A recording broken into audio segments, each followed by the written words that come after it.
নদীর পাশে কত রং বেরঙের ফুলের বাহার। শুধু ফুলই নয়, বাচ্চাদের বিভিন্ন ধরনের খেলনা, বিভিন্ন ধরনের রং বেরঙের বেলুন, ঠিক যেন একটা মেলার মতো। এটাকে সত্যি সত্যি মেলা নাকি অন্য কিছু? কারণ এইরকম জিনিস তো মেলা ছাড়া সচরাচর কোথাও দেখা যায় না। তাহলে আজ কোথায় গিয়েছিলাম সেটা আপনাদের সাথে শেয়ার করি। সবাই কেমন আছেন? আমি আলহামদুলিল্লাহ অনেক ভালো আছি। আজকে আমি আমার এক বন্ধুর সাথে দেখা করতে যাচ্ছি, আর আমাদের আজকে দেখা হচ্ছে 10 বছর পর। আমি সাথে করে আমার ভাইকে নিয়ে যাচ্ছি। আমি যেখানেই ঘুরতে যাই ওকে সাথে করেই নিয়ে যাই। রেডি হয়ে আয়নার সামনে দাঁড়িয়ে একটু পোজ দিচ্ছিলাম। একটু সাজুগুজু করে ভুলেই গিয়েছিলাম যে আমি চশমা পড়তে ভুলে গিয়েছি। যতই সাজুগুজু করি না কেন, চার চোখ ছাড়া তো আর চোখে দেখবো না ভালো মতো। আমাদের মতো চশমাওয়ালি যারা আছে তারাই এই দুঃখটা বোঝে। রেডি হয়ে রওনা দিয়ে দিলাম রিক্সা নিয়ে। আমরা যাচ্ছি বরিশালের একটা জায়গা 30 গোডাউন। 15 মিনিটের মধ্যেই আমরা সেখানে পৌঁছে গেলাম। এখানে প্রচুর প্রচুর ভিড় থাকে, আর আমরা এসেছিলাম ফ্রাইডেতে আরো অনেক বেশি ভিড় থাকে। যাই হোক, অনেক ভিড়ের মধ্যে দিয়ে অবশেষে আমি আমার বন্ধুকে খুঁজে পেলাম। 1 বছর না 2 বছর না 10 বছর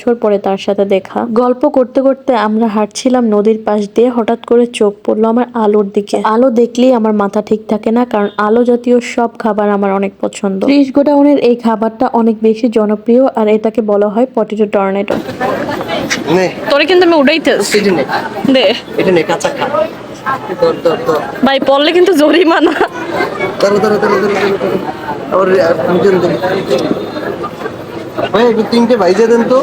ভাজার সময় আমি দাঁড়িয়ে দাঁড়িয়ে দেখছিলাম আর অপেক্ষা করছিলাম কখন ভাজা শেষ হবে আর কখন খাবো। অপেক্ষা তো ওর যেন সই ছিলই না। আমি যখনই এখানে আসি তখনই কিছু খাই আর না খাই, এই পটেটো টর্নেডোটা আমি খাই।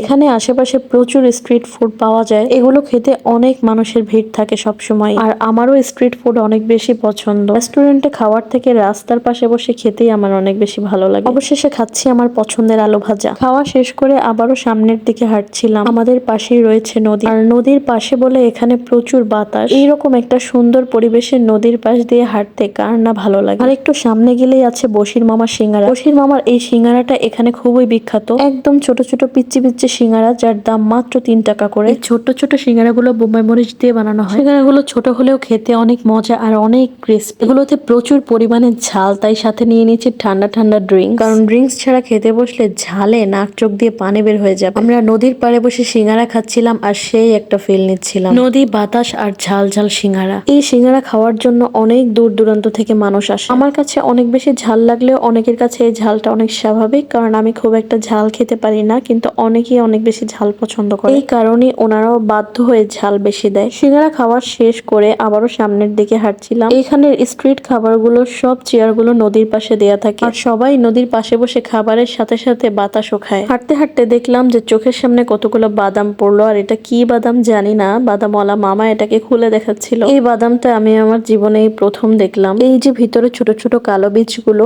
এইগুলোই আসল বাদাম নয়। এর ভিতরেও আরো একটা পার্ট আছে, ওইটা খুলে তারপরে আসল বাদাম বের হয়। এত কষ্ট করেও বাদাম খাওয়া লাগে। একটা বাদাম বাসার জন্য নিয়ে নিলাম। একটু সামনে আগাতেই দেখলাম আমার বন্ধু আর আমার ভাই এরা বাদাম খুলে বাদামের বীজগুলো পলিথিনে ভরতেছে। পলিথিনের থেকে বাদামের ওজন বেশি ছিল, তাই ওরা বুদ্ধি করে বাদাম খুলে শুধুমাত্র ভিতরের বীজগুলো নিচ্ছে। বুঝতে পারলাম তাদের মাথায় খুব বুদ্ধি আছে। এই বাদামগুলোতে প্রচুর কষ, আর বাদাম ছেলার পরে ওদের দুইজনের হাতের অবস্থা একদম 12টা বেজে গিয়েছিল। করো বন্ধু, আমি কাঠবাদামকে জামে রূপান্তর করতেছি। বাদামকে জামে রূপান্তর করো, দেখি তোমার জাম। এই যে জাম, ও অনেক সুন্দর। আঙ্গুর ফলও বলা যায়। কালো আঙুর। হ্যাঁ, আবার তোর সৌদির খেজুরও বানানো যায়, খুরমা খেজুর। আজোয়া খেজুর। আজোয়া, আধোয়া। আজোয়া। তোর মন খারাপ কেন? ও হাতে এই এগুলো কষ্ট লাগছে। আমরা আবারও ঘুরতে ঘুরতে সেই আগের জায়গায় চলে এলাম, এবং এখান থেকেই বের হওয়ার জায়গা। দেখতেই পাচ্ছেন আশেপাশে কত মানুষ। এখানে প্রতিদিন প্রচুর প্রচুর মানুষ আসে, আর এই জায়গাটাতে এত মানুষ আসার প্রধান কারণ হচ্ছে নদী। এত সুন্দর আবহাওয়া কে মিস করে, তাই না? আর সাথে যদি থাকে মজার মজার বিভিন্ন ধরনের আইটেমের খাবার, তখন কার না ভালো লাগবে। সামনে হাঁটতে হাঁটতে একটা ওয়াফেলের দোকান দেখতে পেলাম। ভেবেছিলাম যে ওয়াফেল খাবো, বাট সাহস হচ্ছিল না যে কেমন না কেমন হয়, তাই ইচ্ছে করছিল না টাকা খরচ করে রিস্ক নিয়ে ওয়াফেল খাই, কারণ সব জায়গার ওয়াফেল মজা হয় না। এখন চলে গেলাম যেটা আসল খাবার সেটা খাওয়ার জন্য। সেটা তো এখনো খাওয়াই হয়নি। কি খাবো সেটা হয়তো আপনারাও ধারণা করতে পেরেছেন, কারণ চলে এসেছি টং এর দোকানে। চা দিয়ে লাস্ট ফিনিশিংটা না দিলে কি হয়। আমার বন্ধু বলেছিল শুরুতে চা খাওয়ার জন্য, কিন্তু আমি বলেছি যে না, আমি চা খাবো একদম শেষে। আমার ছোট ভাইটা আবার চা খায় না, তাই ওর জন্য আইসক্রিম নিয়ে নিলাম। এক কাপ চা পেয়ে আমার যে কি শান্তি লাগছিল তা বলে বোঝাতে পারবো না। আর চাটা দেখেই মনে হচ্ছে অনেক মজা হবে। আমরা তিনজনে খেতে খেতে গল্প করছিলাম, কিন্তু আমার মনে পড়লো যে আমার তো আইসক্রিমও অনেক পছন্দ, তাই ভাবলাম যে আজকে চা নয় আইসক্রিম দিয়েই আমি লাস্ট ফিনিশিংটা দিব। তাই অবশেষে একটা আইসক্রিমও নিয়ে নিলাম। রাত অনেক হয়ে গিয়েছে, এবার বাসা যাওয়ার পালা। আইসক্রিম খেতে খেতে রিক্সা ঠিক করছি। ভেবেছিলাম রিক্সায় বসে আইসক্রিম খেতে খেতে বাসায় যাব, কিন্তু এখানে একটা মর্মান্তিক কাহিনী হয়ে গিয়েছিল। এক হাত দিয়ে আইসক্রিম খাচ্ছিলাম, আর এক হাত দিয়ে ভিডিও করছিলাম। বাইরে ছিল প্রচুর বাতাস, আর রিক্সাওয়ালা মামাও রিক্সাটা জোরে টানছিল। আইসক্রিমটা অর্ধেক খাওয়ার পরে ফাইনালি সেটা আমার হাত থেকে ঠুস করে পড়ে গেল। আমার ভাই তো এটা নিয়ে অনেক হাসাহাসি করছিল, কিন্তু আমার দুঃখ আমি কারে বোঝাই।